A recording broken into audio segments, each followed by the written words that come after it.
क्या आपने कभी सोचा है कि जनसंख्या में जीनों का वितरण कैसे होता है? आज हम बात करेंगे हार्डी वाइनबर्ग सिद्धांत के बारे में।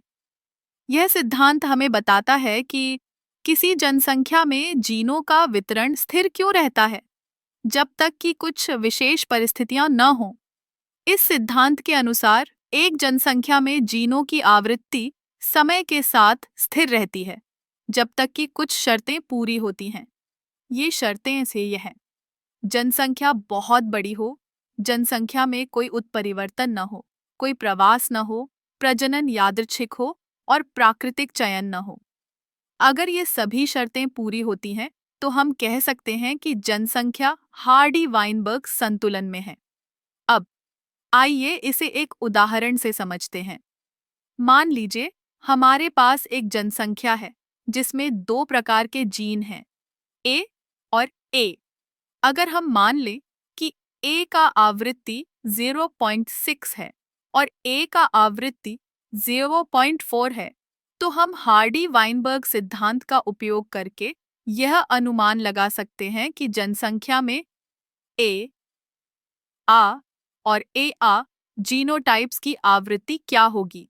इस सिद्धांत के अनुसार AA की आवृत्ति होगी P2, A की आवृत्ति होगी 2PQ और A की आवृत्ति होगी Q2। यहाँ P और Q क्रमशः A और A की आवृत्तियां हैं। तो हमारे उदाहरण में P E 0.6 और Q A 0.4 हैं।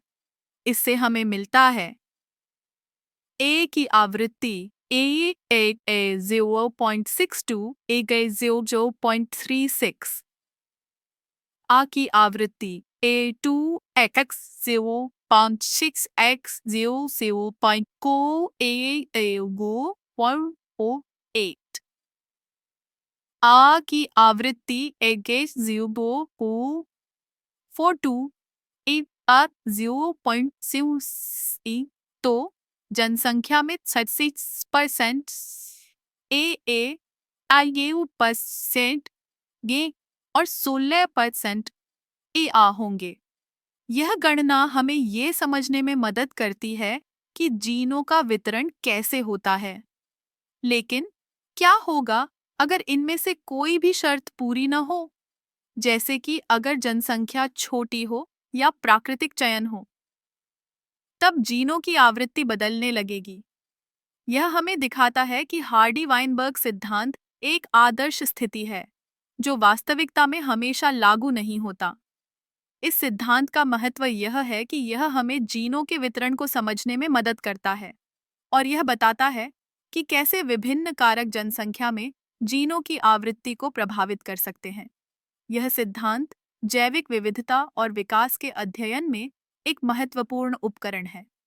तो अगली बार जब आप किसी जनसंख्या के जीनों के वितरण के बारे में सोचें, तो हार्डी वाइनबर्ग सिद्धांत को याद करें।